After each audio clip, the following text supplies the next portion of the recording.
Muito bom, meus irmãos, nós estamos começando a TV Ágape, a TV da sua família. Se ajeita aí que o programa hoje está uma benção, o programa hoje está maravilhoso. Já vou pedir para você dar o like aí, já compartilhar, vamos alcançar mais vidas, mais pessoas. Manda para o grupo da família, o grupo dos amigos. Hoje a TV Ágape, Deus vai falar grandemente com você. Nós já vamos aí para o primeiro quadro, o nosso podcast. Meu amigo, fica aí para você ver. Hoje está muito bom. Vamos lá, primeiro quadro aí, o podcast. Muito bom, meus irmãos. Nós estamos aqui no podcast Ágape.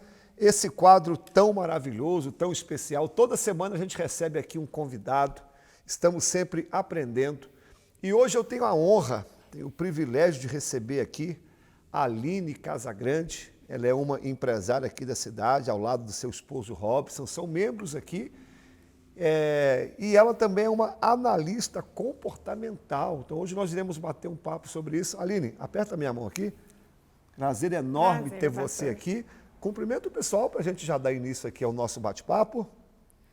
Boa noite, pessoal. É um prazer estar aqui com você. Gostaria de agradecer ao pastor pelo convite e vai ser um prazer aqui estar contribuindo para esse quadro. Muito bom. Pessoal, como eu disse, a Aline ela é uma analista comportamental.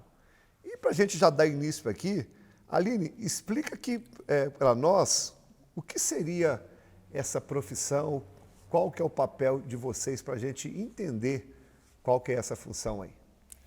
Bom, hoje o analista de perfil comportamental, ele trabalha mais voltado para o mundo corporativo, né, onde as empresas aí, elas necessitam de uma assertividade em contratação de colaboradores. Então, o analista, ele tem esse papel de analisar aí as contratações das empresas. Para colocar a pessoa no lugar certo, não é isso? Exatamente, exatamente. Onde você vai pegar o melhor da pessoa isso aí. E focar no melhor local ali, seja na área comercial, no administrativo, no financeiro, enfim. Esse é o papel de um analista comportamental. Eu não sei se você gosta ou entende de futebol, é a mesma coisa de você pegar, por exemplo, o Neymar. Se pegar o Neymar, colocar ele no gol, ele vai ser o pior atleta que existe. Exatamente. É um camarada com talento, mas no lugar errado. Exatamente. Então, a sua função é pegar o funcionário e ver onde ele vai render mais, não é isso? Exatamente. Que legal. Aline, antes de começar aqui também, fala um pouquinho da empresa que vocês que gerenciam aqui na cidade, você e seu esposo Robson. Bom, hoje nós atuamos na Splash Piscinas de Patrocínio, é uma franquia de piscinas de fibra. Né? Hoje a gente está atuando não só em Patrocínio, como toda a região. Então nós atendemos aí a parte de lazer dos nossos clientes. Precisou de uma piscina? Só procurar. Por favor. Aline, então vamos lá. O que te levou a fazer esse curso aí, essa formação de análise de comportamentos? Então, eu cheguei na cidade há 5 anos atrás, faz 5 anos que nós residimos aqui em Patrocínio, e nós viemos, né, para assumir aqui a empresa.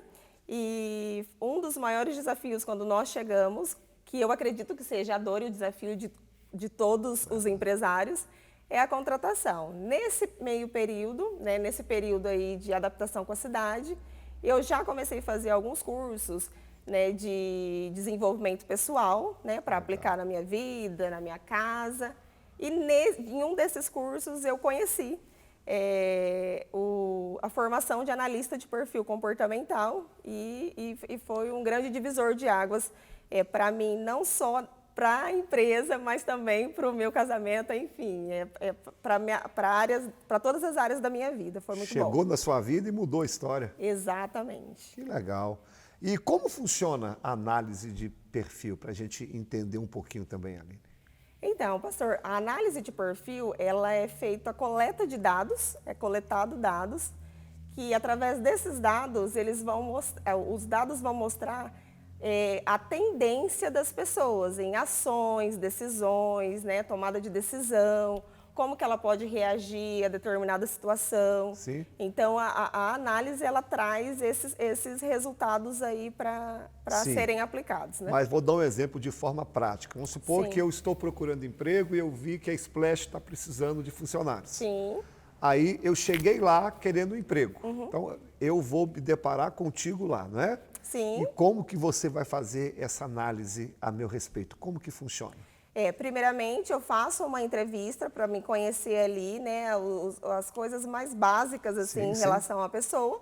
E aí, depois, eu envio um link para ela, Link, que que legal. é coletado através de perguntas, em torno de 40 perguntas ali, para entender quais são os valores dessa pessoa, o que, que ela valoriza mais, os comportamentos. E através das perguntas, das respostas, eu vou saber se aquela pessoa ela é um perfil mais estável, mais conforme, né, que a gente vai falar aí mais à frente sobre Sim, cada sim. perfil. E quais são os tipos de perguntas? Fala só uma aí, só para a gente O que seria entender. prioridade para você? O que, Ah, tá. que é mais prioridade para você? Você ter um salário maior, você ter uma qualidade de vida maior, você ter uma estabilidade? É mais ou menos essas perguntas para entender. Porque se a pessoa ela já pensa, ela já responde ali, ter um salário maior, é uma pessoa que ela vai ser mais focada a resultado, Entendi, né? verdade, Então, é. ela vai ter mais foco em resultado. Ela é uma pessoa que ela tem mais estabilidade. Então, ela quer um trabalho mais estável, porque ela prioriza outras áreas na vida dela, sem ser aí o Entendi, Aline. trabalho. Legal. E aí, uma vez que você coleta esses dados, quais são os tipos de perfis existentes aí? Depois que você faz esse análise, quais são os perfis aí? Hoje, pastor, na teoria diz que nós temos o dominante, eu vou falar os quatro, depois eu falo a Isso. diferença entre eles. O Tá. dominante, o influente, o estável e o conforme. O dominante, ele é o executor, aquele que sai de casa para ter resultado, para ser produtivo, para realmente... Que quer o salário, igual você falou aí, né? Exatamente. Quer ganhar. Ele é uma pessoa que ela é muito boa com metas, então ele vai sempre correr atrás para atingir as metas. Porém, o dominante, ele tem a questão ali de ser um pouco impaciente, a tendência dele é ser um pouco mais grosseiro, não ter tanta paciência, porque ele é focado em resultado. E No quais os caso, outros? o influente, a própria palavra já diz, né? O influente, ele tá para influenciar as pessoas. Então, ele é um perfil muito persuasivo, é um perfil onde ele sai de casa para fazer amizade, muito positivo, muito alegre, Legal. comunicador. Então, é um perfil que dá muito certo também em áreas de venda, atendimento ao público.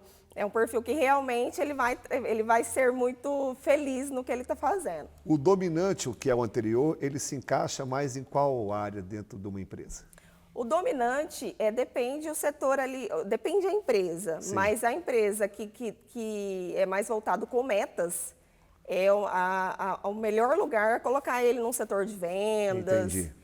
Nas metas, você deu um desafio para ele vai correr Ele atrás. vive atrás de desafios. Vive Que atrás de legal. desafios. Dominante, influente e o outro? O estável ele é o famoso planejador. É aquela pessoa que tudo tem que ser planejado. Você não pode chegar para um estável, um dominante chegar para um estável, faz isso, ele fica desesperado. Não sabe por onde começar. Isso, ele fica bloqueado. Então, ele tem que ser planejado, entender o porquê, o motivo de estar fazendo aquilo lá. Só que é uma pessoa, esse perfil, ele é uma pessoa assim, muito amiga, se dá muito bem em questões de pós-vendas, eles não gostam de conflitos. É uma pessoa bem, o próprio nome diz, bem estável, Sim. Nesse sentido, né? Sim. E o último? O último é o Dominante. conforme, Ah, o conforme. que é o famoso analítico, que é aquele perfil onde ele vai querer mais processos, planilhas, ele é um perfil, a tendência dele é ser mais perfeccionista, então ele é focado em detalhes. Então, se você falar para um conforme para executar algo, diferente do influente que vai ver o lado positivo, ele vai sempre ver o lado que pode dar errado. É negativo um pouquinho? Negativo. Então, é um perfil que daria muito certo para auditoria, empresa que faz auditoria. Legal. Então, ele vai sempre ver, ele vai sempre ser desconfiado, perfeccionista e ligado aí a detalhes, né? Deixa eu te apertar um pouquinho. Você se vê em qual desses quatro aí? Eu me vejo não, pastor. Na verdade, eu sou, né? É verdade, né? Eu sou influente e dominante. Que legal. Né? Então, eu sou uma pessoa muito comunicativa, né? Mas eu gosto também de resultados. E é legal a gente fazer só um adendo aqui em relação aos perfis. Todos nós temos os 4 perfis, né? Todo ser humano tem os 4 perfis. Mas tem aquele perfil que a gente se destaca mais. Que é natural da pessoa, né? Que a gente chama da natureza, essência, o que Deus colocou, né, de melhor naquela pessoa. Sim. Já ouviu aquela frase que fala assim, nossa, mas ele fala tão bem, nossa, mas parece tão natural. E, na verdade, é a natureza, é dele mesmo, né? E outra coisa também, Aline, todos esses perfis também têm o lado positivo e o lado negativo. Isso, né? tem um lado positivo e negativo. A questão também dos 4 perfis tem a questão da adaptação. Porque muitas das vezes a pessoa ela não vive a identidade dela, a essência dela. Por quê? Sim. São as crenças, o ambiente que ela foi criado ou está. Foi né? criar. O ambiente que a pessoa foi criado. Então, às vezes, a tendência dela, você faz análise e muitas das vezes você percebe que a pessoa está em um certo sofrimento, porque ela está adaptada em um perfil que não é o dela. É o né? dela. E o Robson, é o quê? O Robson, ele é conforme puro. Ele é 100%. A gente fala de conforme puro porque quando a gente faz a análise de perfil, tem o gráfico, né? Então, acima de 55%, a gente pode considerar 2 perfis. Então, se eu tenho dominante 55 e o influente 60, então eu considero os 2. Sim. Abaixo de 55, a gente não considera nenhum. Então, o Robson, ele é um conforme puro. Então, ele é preso aí a muitos detalhes. E é muito bacana também falar para casais também, viu, pastor? Porque foi um divisor de águas na nossa vida. Sim. Em relação a saber o perfil dele, o porquê ele se comportava da forma como se comportava, e ele me entender também, né? E, Aline, é um pouco parecido também com aquilo que a psicologia chama dos temperamentos, não é? Tem algumas semelhanças, não tem? Isso, muito parecido. É que na questão dos temperamentos, ele só muda um pouquinho, que é o comportamento, né? Sim. É a questão da essência, né? É verdade, do que a pessoa muito vive. parecido. É muito parecido. Robson, um abraço ao seu Robson, esposo da Aline, um camarada sensacional. Pessoal, estamos quase chegando ao fim, que bate-papo legal, né? E como que o empresário, talvez tenha um empresário que está nos ouvindo, ele quer acertar agora nas contratações, como que ele consegue fazer esse teste, Aline? Olha, um analista de perfil comportamental consegue ajudar um empresário nisso. Talvez, se ele não conheça nenhum analista de perfil, ele pode estar procurando psicólogos, né, nessa área aí, que ele vai conseguir aplicar análise de perfil, DNA organizacional da empresa. Então, ou analista formado ou psicólogo. Sim, você, empresária, sabe. Colocar um funcionário no lugar errado ou contratar errado é trazer prejuízo para a empresa. É um desafio muito grande, né? E a gente conversa muito com os empresários aqui da cidade. Todos e é um dos maiores isso, né? desafios que tem, é a contratação mesmo. E esse teste aqui seria praticamente a resolução desse problema. Isso traria o quê? Clareza para ele, né?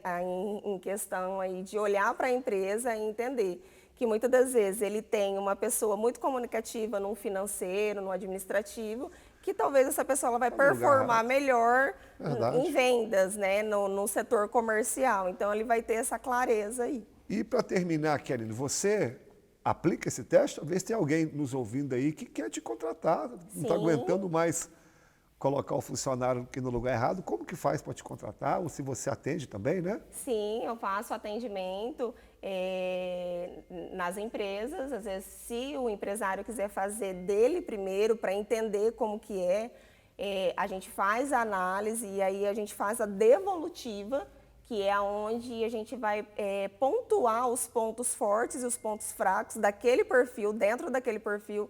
Vamos imaginar que tem um empresário que ele é dominante e influente, né? Como eu, né? Na verdade, eu sou o contrário, mas vamos imaginar. Sim. Então, o que ele precisa melhorar, né? O que são os pontos fortes desse perfil e o que seriam os pontos fracos? Então, através da devolutiva, né, de um bate-papo, a a gente vai entender e para ele aí colocar em prática tanto na vida quanto na empresa. E como te contratar? Você tem algum Instagram? Como é que faz o pessoal entrar em contato Sim, contigo? vocês podem entrar em contato. Meu Instagram é Aline Casagrande. E vai ser um prazer lá. Tem até o link na bio, só entrar em contato, né, através do WhatsApp, e vai ser um prazer atender vocês. Pessoal, que bate-papo legal, hein? Pena que chegou ao fim. Aprendemos tanto aqui hoje com a Aline. Aline, para encerrar, despede aí do pessoal. Muito obrigado por você ter aceito aqui o convite. Você e a sua família são presentes de Deus aqui para nós. É um prazer ter vocês aqui com a gente. Tá Eu bom? que agradeço, pastor, agradeço aí a atenção de todos. É sempre um prazer estar aqui e poder, de alguma forma, contribuir com todos vocês. Muito bom. Pessoal, fica aí com a gente, tem muita coisa boa aqui no programa. Valeu, Deus abençoe. Quero agradecer a Aline por esse bate-papo, por esse ensinamento. Você que é patrão aí, tá? Chama ela aí para te ajudar a fazer as contratações certas. Meu amigo Zilton, aquele quadro que eu gosto muito para você entender as canções que você louva aqui na igreja. Qual que é a canção de hoje, Zilton? Bom, meus amigos, esse é mais um Cantando a Palavra. E hoje nós iremos analisar uma canção que é muito conhecida na nossa igreja, mas além de tudo, ela é muito conhecida no cenário nacional. Eu estou falando da canção Sobre as Águas, do Davi Sasser. Você que congrega na Batista Ágape, você deve ter ouvido muito com o Douglas. Ele gosta muito de cantar ela. E essa canção ela é muito bonita, ela é muito boa. Então nós iremos analisar ela dentro do contexto da palavra. Como assim, Zilton? Nós iremos analisá-la dentro daquilo que o autor, o compositor da canção, ele teve no seu coração e a inspiração bíblica que ele utilizou. Então, quando nós vemos essa canção Sobre as Águas, nós entendemos que ele fala muito sobre o texto de Mateus 14. A partir do versículo 22, é onde diz o versículo onde Jesus ele anda sobre as águas, mas ele também impele Pedro a caminhar sobre as águas. Então, o texto vai nos dizer o seguinte: se o sol se pôr e a noite chegar, tu és quem me guia. Se a tempestade me alcançar, tu és meu abrigo. Pode parecer um pouco vago dentro da canção quando nós não entendemos o contexto ao qual ela foi idealizada, o contexto ao qual o autor e o compositor, ele pensou ao compor essa canção. Mas quando nós lemos o texto, olha o que o texto nos diz. Mateus 14, 22. Logo a seguir, compeliu Jesus os discípulos a embarcar e passar adiante dele para outro lado, enquanto ele despedia as multidões. A despedida das multidões, subiu ao monte a fim de orar sozinho. Caindo a tarde, lá estava ele só. Entretanto, o barco já estava longe, a muitos estádios da terra, açoitado pelas ondas, porque o vento era contrário. Então, quando nós vemos esse texto, nós primeiro temos que entender o contexto. Logo após a pregação de Jesus, houve a primeira multiplicação de pães e peixes. Então, depois de Jesus saciar aquele povo, Jesus ele dá uma ordem aos discípulos. Ele fala, olha, vocês irão entrar neste barco e irão atravessar para o outro lado. Então, quando ele se dispõe a seguir a ordem do seu mestre, acredita-se que esse momento foi por volta de 3 a 4 horas da tarde. Então, nesse processo de transicionar para o outro lado, eles passaram da tarde, o sol se pôs e a noite veio, e com ela uma forte tempestade. Tanto que o texto diz que o barco ele era açoitado pelas ondas, porque o vento já era contrário. Ou seja, eles estavam estagnados em um lugar, porque o vento não permitia que o barco conseguisse, entendendo que na época não havia barco a motor, ele era por propulsão humana ou propulsão natural, as velas os deslocavam.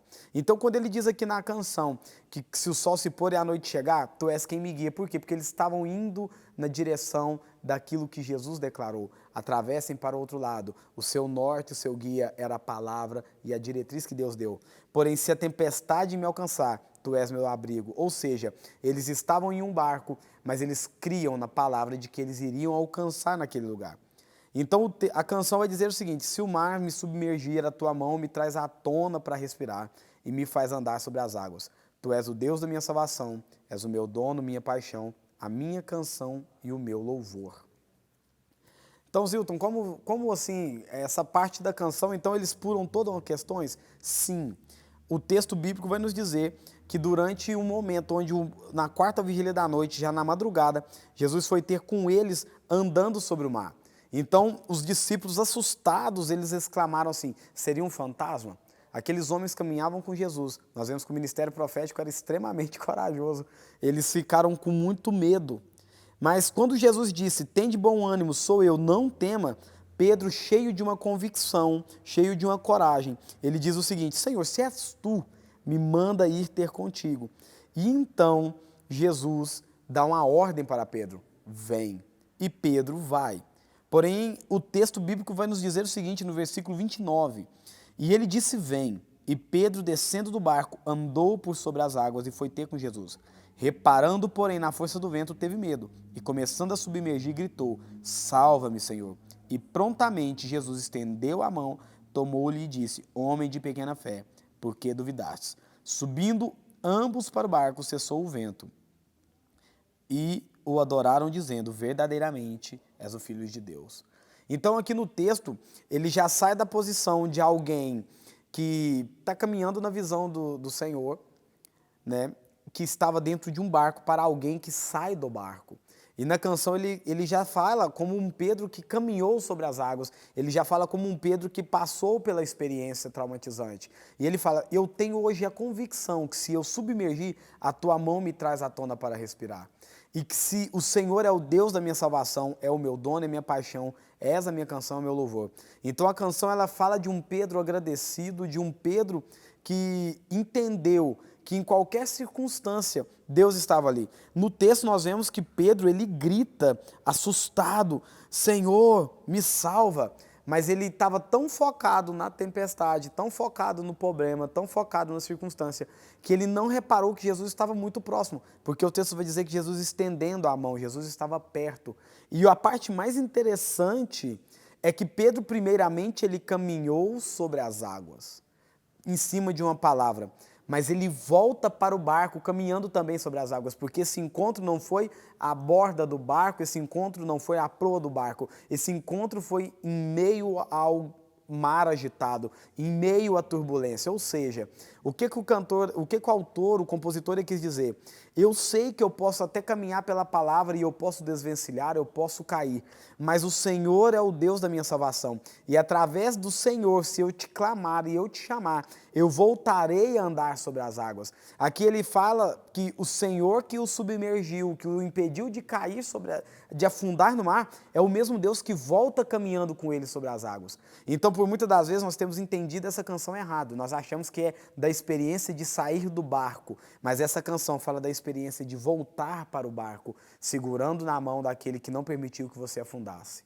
Ou seja, Sobre as Águas, do Davi Sasser, ela é sim uma canção bíblica, ela é totalmente fundamentada na palavra, porém, muitas das vezes nós, por termos um rico conhecimento desse texto, pensamos que ela se trata de um chamado para sair do barco, mas ela fala do auxílio para voltar para o barco.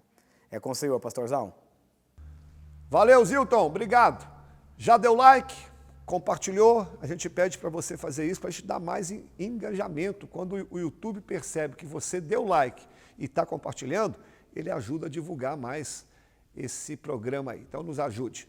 Vamos para a agenda da igreja para você conferir os dias de culto? Pessoal, quero passar para você a agenda da igreja. Vou te mostrar aqui todos os cultos para você ficar por dentro. Nós começamos aqui na segunda-feira o culto de oração. Às 19h30, a gente ora, paga um preço pela igreja, é um culto pilar aqui. Toda terça e quinta nós temos os cultos dos lares. Quando você quiser um culto na sua casa, pode agendar. Temos uma equipe aqui bem preparada para levar o evangelho até seu lar ou na vida de alguém que você conhece. Quarta-feira, culto da vitória. Nesse culto nós sempre damos a oportunidade dos pregadores da igreja e, por sinal, temos aqui exímios pregadores e pregadoras. Nesse culto da vitória temos um clamor pelas causas impossíveis. 19h30 te aguardo. Quinta-feira, a TV Ágape, que você está nos assistindo, 21 horas no YouTube. Toda quinta-feira esse programa tem falado muito com você. Sexta-feira, culto da palavra, culto de doutrina, culto de ensinamento, onde nós estudamos um capítulo da Bíblia, ou um personagem. Eu mesmo que ministro nesse culto. Eu só não prego esse culto o dia que eu não estou aqui. No sábado nós temos 2 cultos. Temos o culto dos adolescentes às 17 horas, para você ensinar o seu filho desde novinho o caminho da igreja. E às 19h30, culto dos jovens, culto da mocidade. Os jovens se reúnem aqui e é uma bênção só. Domingo, 9 horas da manhã, a nossa escola bíblica, é onde nós nos aprofundamos mais num tema, num livro da Bíblia, numa carta, é onde a gente cresce mesmo espiritualmente falando nas Escrituras, porque a gente separa um tempo maior, né?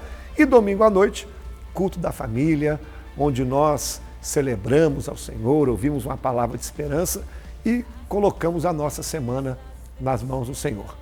Aqui a agenda da igreja, não esquecendo que nós temos um programa de rádio, às 14 horas, na Rádio Cultura, é só você sintonizar lá. Essa é a agenda da igreja, aguardo você, Deus te abençoe, forte abraço.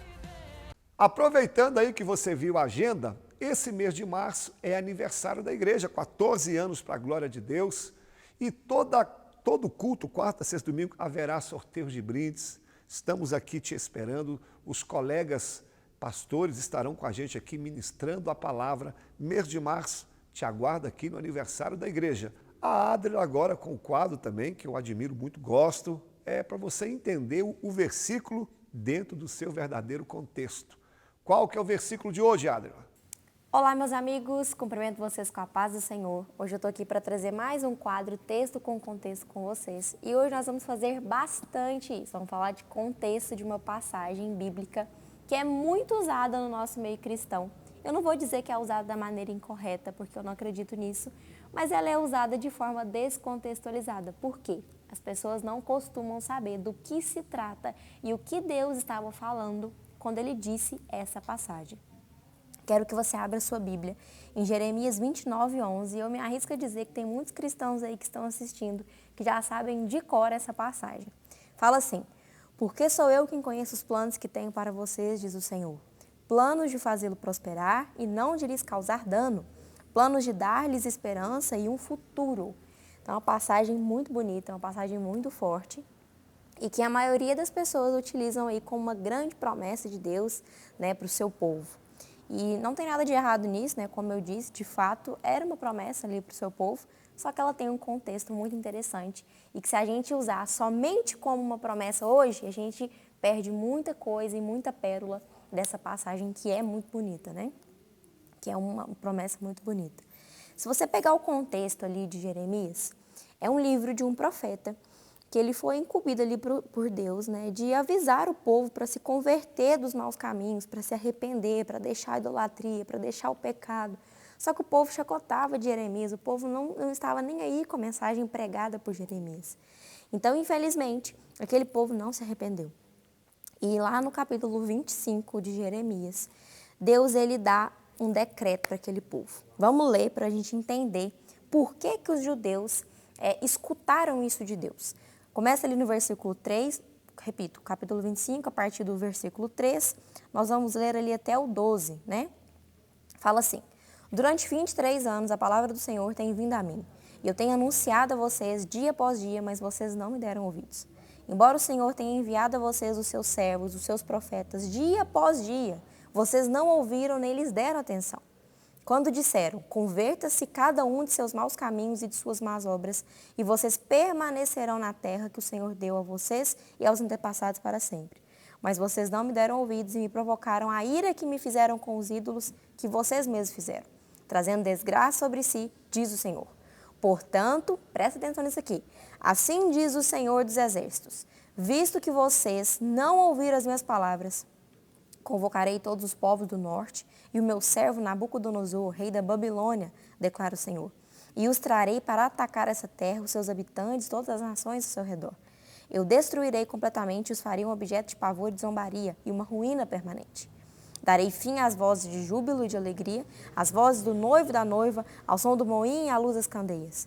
Toda essa terra se tornará uma ruína desolada, e essas nações estarão sujeitas ao rei da Babilônia durante 70 anos. Quando se completarem os 70 anos, castigarei o rei da Babilônia e a sua nação, a terra dos babilônios, por causa de suas iniquidades, declara o Senhor, e a deixarei arrasada para sempre. Então isso aqui é Jeremias, né, repassando aí uma mensagem do Senhor para aquele povo. Por quê? Porque eles não se converteram. Não adiantou Deus mandar profeta, não adiantou Deus mandar palavra, não adiantou Deus mandar servo. Eles não se converteram dos seus pecados, eles não se arrependeram. Então Deus falou o seguinte: eu vou exilar vocês, eu vou levar alguns de vocês lá para a Babilônia e vocês vão ficar lá no cativo por 70 anos. E aí que está a questão dessa passagem que nós lemos. Qual que é a aplicação incorreta? Os cristãos utilizam essa passagem para dizer que Deus ele tem pensamentos de paz, prosperidade, não de nos causar dano o tempo todo. E aí vira um evangelho da prosperidade, que Deus não se agrada, né? Às vezes a gente vê aí nos círculos, a gente vê pessoas falando, Deus tem pensamentos de paz para você, pensamentos de prosperidade, e nem se atentam se a pessoa às vezes está vivendo uma vida que agrada a Deus, se a pessoa está vivendo desobediência ou se a pessoa não se arrependeu dos seus pecados. Então, a gente precisa de entender o contexto disso daqui. Os grandes profetas de Deus, se a gente pegar ali na Bíblia, os apóstolos, os discípulos, nem sempre viveram momentos só de prosperidade e só de paz. Apesar deles carregarem a maior paz dentro de si, eu não estou falando sobre isso, eu estou falando sobre a prosperidade, sobre viver só na bênção, só na benevolência, né? Isso não é bíblico, nunca foi e nunca será. E às vezes nós utilizamos esse versículo dessa maneira. Então, como é que essa passagem ela deve ser aplicada a nós no dia de hoje? Jeremias 29:11 não tem que ser interpretado de maneira isolada. Na verdade, nenhuma parte da Bíblia, mas essa em específico, que é de hoje, deve ser analisada completa ali com o livro de Jeremias. E Jeremias deve ser analisada com o contexto de Israel, né? Porque existe ali uma história que é contada e que Jeremias também participa. Raciocina aqui comigo. Se Deus, né, é quem levou os seus filhos ali para o cativeiro, né, se ele fosse a favor somente de pensamentos de paz, e de prosperidade, de bênçãos como a gente deseja, ele não teria levado eles para o cativeiro. Isso é óbvio. Mas não, Deus mesmo é quem fez questão de levar aquele povo para o cativeiro. E pense aqui, Deus ele permitiu, né, que aquele povo fosse para o cativeiro um tempo, fosse para a Babilônia um tempo. Só que ele virou e disse essa mensagem: apesar de vocês estarem aí no cativeiro, na Babilônia, por 70 anos, sou eu que sei os pensamentos que eu tenho sobre vocês. Ou seja, não desanimem, não esmoreçam. Apesar de tudo que vocês estão vivendo ser fruto de uma colheita que vocês plantaram, eu é quem sei e eu vou resgatar vocês. Se você abrir lá em Jeremias 29, vamos até ler. Depois fala assim. Assim, no versículo 10, assim diz o Senhor, quando se completarem os 70 anos na Babilônia, eu cumprirei a minha promessa em favor de vocês, de trazê-los de volta para este lugar. Porque sou eu quem conheço os planos que tenho para vocês, diz o Senhor. Planos de fazê-lo prosperar e não de lhes causar dano, planos de dar-lhes esperança e um futuro. Então vocês clamarão a mim, virão orar a mim e eu os ouvirei. Vocês me procurarão e me acharão quando me procurarem de todo o coração. Então, Deus está falando o seguinte, vocês vão passar um tempo lá, mas calma, a minha intenção não é que vocês morram naquele lugar, a minha intenção é de dar um futuro para vocês, é de cumprir a promessa que eu dei lá para Abraão para vocês vão participar disso também. Eu vou resgatar, eu vou restaurar vocês lá no lugar da terra de Deus, eu vou restaurar vocês, eu vou trazer vocês de volta. Então, Deus ele estava prometendo isso para o povo. A gente tem a mania de pegar uma passagem e de usá-la de forma isolada, sem se atentar ao contexto. O contexto aqui é direcionado para o povo lá no cativo, lá na Babilônia. E olha que interessante. Então vocês clamarão a mim, virão orar a mim, e eu os ouvirei. Vocês me procurarão e me acharão quando me procurarem de todo o coração. Você consegue perceber que Deus está falando assim, ó, então vocês clamarão a mim, virão orar a mim e eu os ouvirei. Me procurarão e me acharão quando me procurarem de todo o coração. A intenção de Deus não era fazer aquele povo morrer naquele lugar, era fazer aquele povo se converter dos maus caminhos, era fazer aquele povo se arrepender. E ele ainda promete uma coisa muito mais bonita que é, quando vocês se arrependerem, quando vocês clamarem a mim, eu os ouvirei. Então você consegue perceber que se a gente usar a passagem isolada, a gente tira um tanto de ensinamento bíblico que ela nos dá? Como eu disse, não é errado você dizer que Deus é um Deus que sonha para nós paz, prosperidade, bênçãos, uma vida que não tem danos. De fato, esse é o plano de Deus. Mas nós não podemos romantizar tudo isso e dizer que Deus só vai nos dar isso 100% do tempo, principalmente quando a gente vive fora da presença dele. Então, que hoje a gente venha entender que essa passagem ela tem ali um contexto para o povo ali que estava vivendo na Babilônia, né? E ele utiliza do cativeiro para nos voltar para ele utilizou daquele momento em específico para trazer o povo dele de volta, né? Então isso é muito interessante. Se você pegar ali os próximos profetas, eles vão falar muito sobre isso. Então leia, né? Não só Jeremias, mas a Bíblia no anterior e no posterior desse livro. E para finalizar, o que essa passagem, então, ela nos ensina? Além de que Deus, ele é um Deus, sim, que quer paz, que quer prosperidade para nós, né? O que ela nos ensina? Primeira coisa, o cativeiro, ele é temporário. Deus deu um tempo para aquele povo passar por aquela prova, né? Então, não é para sempre. Segundo, se eu estou passando por um momento difícil, um detalhe aqui, uma parte ali do povo ficou em Jerusalém, né? E outra parte foi exilada. Então, pensa, se você tivesse sido exilado e vista ali uma parte do seu povo sendo abençoada, provavelmente você pensaria que estava sendo amaldiçoado, estava vivendo um momento de maldição.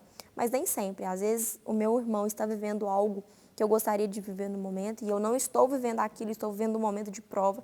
Isso não quer dizer que Deus está me amaldiçoando, né? Isso quer dizer que é um momento que vai passar e que Deus está comigo naquele momento também. E apesar de, às vezes, Deus permitir que nós vivamos momentos, né, como esse povo viveu, os olhos de Deus, eles não se ausentam de nós. Mesmo que nós estejamos vivendo esses momentos de luta, esses momentos de prova. Os olhos de Deus são soberanos. O cativeiro de Deus, que Deus permite, no caso, ele é temporário. E Deus não perde o controle de nada, nem da Babilônia e nem dos cativos lá da Babilônia. Então, que nós tenhamos isso em mente. Eu que conheço os pensamentos que tenho de paz, foi algo dito lá para aquele povo daquela história, né? E que nós tenhamos que tomar cuidado com o contexto que nós estamos utilizando ele, né? Então, eu espero que essa passagem ela tenha falado com você e que você repasse para outras pessoas, conte essa história bíblica para outras pessoas. Tenho certeza que muita gente fala dessa passagem sem saber do que se trata. E como eu disse, não é errado se você utiliza essa passagem falando que Deus é um Deus que quer paz, prosperidade, que não quer nos causar dano, porque de fato não é. Mas saiba que ela tem um contexto e é muito legal quando a gente sabe a história por detrás desse contexto, né? Então, que você hoje seja edificado, seja abençoado com essa palavra e continue aí conosco nos demais programas. Até mais. Hoje o programa está uma bênção. Espero que você já tenha dado like e compartilhado. Agora, chegou o momento da palavra. Meu irmão, hoje a mensagem, Deus tem uma palavra para você, se ajeita aí para você ouvir aquilo que Deus tem para fazer nas nossas vidas. Meus irmãos, a paz do Senhor Jesus, nós iremos hoje concluir a série de mensagens que eu estou pregando na vida de Jacó. As 6 vezes que Deus aparece para Jacó. Jacó foi um dos patriarcas da fé, um exemplo de fé para nós. A vida desse homem foi tão importante que ele teve o seu nome mudado para Israel e a nação de Israel recebe o nome dele. E o interessante é que, apesar de toda a importância dele no Evangelho, Deus só vai aparecer para ele 6 vezes para nos ensinar que não é por muito Deus falar, é por muito a gente crer. E cada palavra que Deus deu para Jacó tem um ensinamento lindo para as nossas vidas. Você que perdeu essa série de mensagens, assista aí, está tudo salvo aqui na TV Ágape. E hoje, sem perda de tempo, eu já quero ir direto para o assunto. A 6ª e última vez que Deus fala com Jacó diretamente está no livro de Gênesis, capítulo 46, diz assim: Partiu, pois, Israel, ou Jacó, né, com tudo o que possuía, e ele veio a Berseba, e ele ofereceu sacrifícios ao Deus de Isaque, teu pai. Falou Deus a Jacó em visões de noite e disse: Jacó, Jacó. E ele respondeu: Eis-me aqui. E então disse: Eu sou Deus, o Deus de teu pai. Não temas descer para o Egito, porque lá eu farei de ti uma grande nação. Eu descerei contigo para o Egito e te farei tornar a subir certamente. A mão de José fechará os teus olhos. Guarda essa frase. E então se levantou Jacó de Berseba e os filhos de Israel levaram Jacó, seu pai, e seus filhinhos e as suas mulheres nos carros que Faraó enviara para o levar. Tomaram o seu gado e os bens que haviam adquirido na terra de Canaã, vieram para o Egito, Jacó e toda a sua descendência. Jacó agora, irmãos, ele está velho, ele já está com 130 anos. Jacó está vivendo 10 anos além da idade que o Senhor havia dito. Se você ler Gênesis capítulo 6, 3, a média de idade ali era de 120, Jacó já está com 130 anos, mas mesmo na sua velhice tem uma dor no seu coração. Jacó teve o seu nome mudado, Jacó agora está próspero, Jacó tem os seus filhos todos criados, mas no coração dele ainda tem uma dor. Qual a dor? Ele havia perdido um filho. Na sua cabeça, José, o seu filho amado, havia sido morto. Então, há uma ferida aberta no coração de Jacó. Hoje ele é um homem de Deus, um homem maduro, um homem consolidado, mas dentro dele tem aquela ferida. E então, quando José está na sua casa, os seus irmãos foram buscar comida lá no Egito. E quando eles voltam, eles falam: papai, o senhor não acredita, papai. Nós fomos lá buscar comida, aquele que nos recebeu, o governador, o senhor não acredita quem é. Aí Jacó: quem é? Ele diz: é o seu filho José. Seu filho José está vivo, seu filho José, ele não morreu. E tem mais, papai, José, ele quer levar a gente lá para o Egito. Quando Jacó escuta isso, claro que ele ficou alegre com a notícia do seu filho está vivo. Mas no coração dele bateu um medo, porque ele tem que se mudar para o Egito. Não se esqueça que ele está velho, consolidado. Como que ele vai fazer uma mudança com 130 anos? E quando se fala de Egito, o povo de Israel tinha um pezinho atrás. Por quê? No Egito, Abraão, que é o avô de Jacó, arrumou um problema lá. Isaac, que é o pai de Jacó, Deus não deixa ele ir para o Egito, e agora sim, debaixo desses temores, Deus vai aparecer para Jacó e disse: pode ir para o Egito, pode subir para lá, porque ali eu te farei prosperar, ali a minha bênção será com você. Sabe o que Deus está falando com Jacó aqui pela última vez? A primeira lição aqui que nós aprendemos: Deus vai levar Jacó vitorioso no lugar onde os seus pais fracassaram, no lugar onde Abraão fracassou, onde Isaac fracassou. Deus está dizendo: eu vou levar você nesse lugar, e ali a sua história não vai ser de vergonha, ali a sua história não vai ser de fracasso. No lugar onde os seus antepassados fracassaram, eu estou te levando ali, e ali você vai ser honrado. Irmãos, Deus está falando com a gente aqui. No lugar onde os seus pais fracassaram, onde a tua família fracassou, Deus vai fazer você um vitorioso. Talvez você olhe para a história da sua família, muitos deles eram viciados em droga, viciados em álcool, eles tinham tanta coisa ruim no passado, mas Deus está dizendo: na sua vida será diferente. Sabe qual foi a diferença de Jacó para Abraão e Isaac em relação ao Egito? Porque todos eles queriam ir para lá pela sua conta própria, mas com Jacó é diferente. Deus está dizendo: eu vou te levar para lá, eu vou te levar no lugar da humilhação dos seus antepassados, e ali te prosperarei. Sabe o que Deus estava dizendo para ele? Deus está quebrando o ciclo de fracasso daquela família, e eu quero liberar essa palavra para você também. Deus está quebrando o ciclo de derrota na tua família, na sua família, por causa de você, por causa da aliança que você tem com Deus. Não vai ter viciado, não vai ter divórcio na tua casa, não vai ter pessoas ligadas ao crime. Não, Deus está quebrando todo o ciclo de derrota da sua família.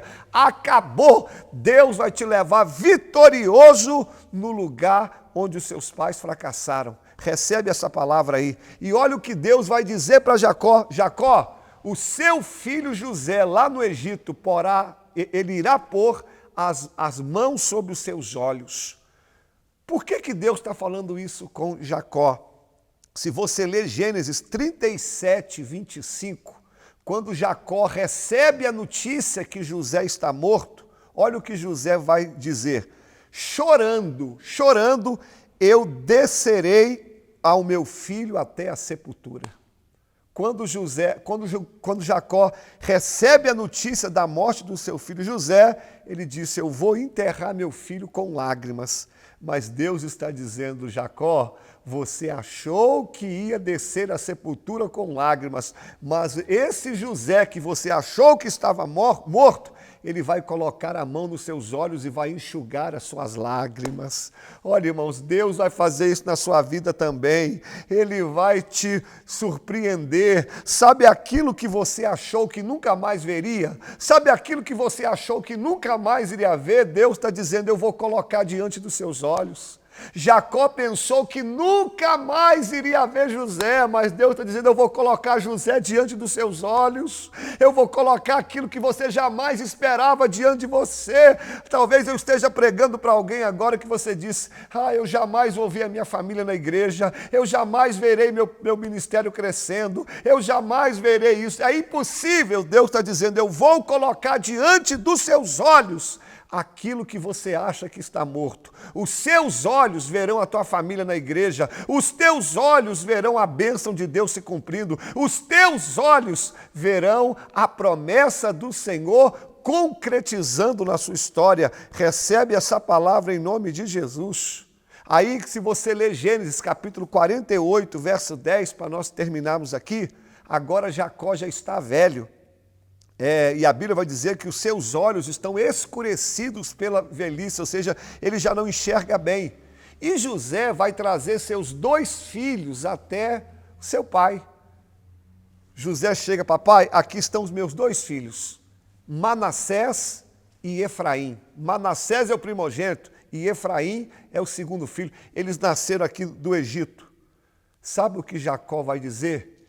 Ele vai dizer assim, meu filho, eu pensei que nem você eu ia ver mais, mas agora Deus é tão bom que está me deixando ver os meus 2 netos. Irmãos, Deus é tão bom, recebe aí, Deus é tão bom que Ele vai te surpreender. Ele vai fazer mais do que aquilo que você esperava. Jacó pensava que nunca mais ia ver José, agora Deus está dando a oportunidade dele ver os próprios netos. Deus vai fazer mais do que aquilo que você pensa, pede ou imagina. Deus é um Deus que nos surpreende. E sabe o que Jacó vai fazer agora? José traz os seus 2 filhos, coloca o mais velho, que é Manassés, debaixo da mão direita e vai colocar Efraim debaixo da mão esquerda. Por quê? Dentro da cultura deles, a mão direita que dava a bênção. Aí José fala assim, pai, abençoa os meus filhos. Sabe o que Jacó faz? E eu encerro aqui. Ele vai trocar as mãos, ele vai cruzar as mãos, ele vai colocar a mão direita sobre o filho que nasceu em segundo. E ele vai colocar a mão esquerda no filho que nasceu primeiro. Ele está invertendo. Aí José falou assim, papai, o senhor está fazendo errado, o mais velho é esse aqui, ele tem que ficar na mão direita. Aí Jacó falou assim, filho, eu sei muito bem do que eu estou fazendo. Eu sei, eu estou invertendo. Eu estou fazendo o último ser o primeiro. Irmãos, vou liberar essa palavra para você. Quando Deus está na direção, Ele faz o último ser o primeiro. Deus é Deus que inverte as mãos. Deus é Deus que inverte as coisas. Deus é Deus que faz o último ser o primeiro. Deus faz o caído ficar de pé. Quando Jacó inverte as suas mãos para abençoar os seus netos, ele já estava liberando algo para as nossas vidas. Deus é Deus que inverte as coisas. Agora, para encerrar, por que Jacó inverte as mãos? E eu encerro aqui. Porque lembra do seu pai, Isaac? Deus havia falado para Isaac que o filho que nascesse em segundo, que seria ele, seria aquele que iria receber a bênção de Deus. Só que Isaac, quando estava velho, como Jacó estava, cego como Jacó estava, ele não vai fazer isso. Ele vai criar uma confusão entre os 2 irmãos. Tanto é que Esaú quis matar Jacó. Então, sabe por que Jacó inverte as mãos? E eu encerro aqui. Ele estava dizendo, filho, eu estou consertando as coisas. Eu não quero cometer o erro que meu pai fez. Eu quero fazer diferente. Porque de segundo ser o primeiro, eu entendo muito bem, porque é Deus que determina tudo. Mas eu não quero cometer o erro que os meus pais cometeram. E aqui eu termino essa palavra. Recebe aí, Deus vai te dar a oportunidade de fazer diferente dos seus pais.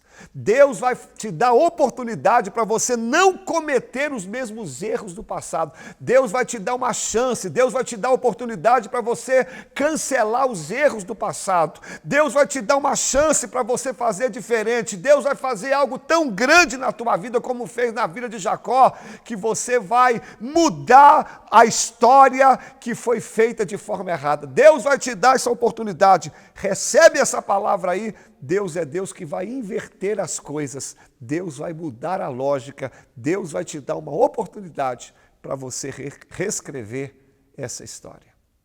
Que Deus abençoe a tua vida e que essa série de mensagens Deus possa ter falado contigo. Guarda essa palavra no seu coração. Deus vai te dar oportunidade para você fazer diferente daquilo que os outros fizeram. Vamos orar? Vamos falar com Deus. Vamos orar. Senhor, eu quero apresentar todos esses que ouviram essa palavra, essa série de mensagens que nós ouvimos sobre a vida de Jacó. Hoje é a sexta vez, a última vez que o Senhor fala com Jacó. O Senhor estava dizendo a ele que iria levá-lo vitorioso no lugar onde muitos fracassaram. O Senhor disse também que iria surpreender. O Senhor disse para Jacó que o seu filho José, a quem ele achava que estava morto, ainda iria ser colocado diante dos olhos dele. Tu és o Deus que nos surpreende. E tu és um Deus tão bom, que Jacó achava que não ia ver nem José, mas ele ainda viu os seus netos. E o Senhor também é um Deus que inverte a lógica. O Senhor faz o último, o seu primeiro. E o Senhor vai nos dar a oportunidade também de consertar os erros do passado. Pai, que essa palavra nos edifique, nos fortaleça. Essa pessoa que ouviu essa palavra aí, talvez ela está tão abatida, tão triste, Senhor, pelos problemas da vida, mas que o Senhor venha renovar, fortalecer. Essa pessoa que está afastada também da tua casa, que ela venha se reconciliar. Cada vida que ouviu essa mensagem, eu declaro a bênção do Senhor sobre ela, em nome de Jesus. Amém e amém. Assim nós encerramos esse programa, espero que você tenha gostado. Não esqueça de dar o like aí, compartilha. Permitindo o Senhor, estaremos aqui semana que vem. Pai do Senhor, Deus te abençoe e até a próxima.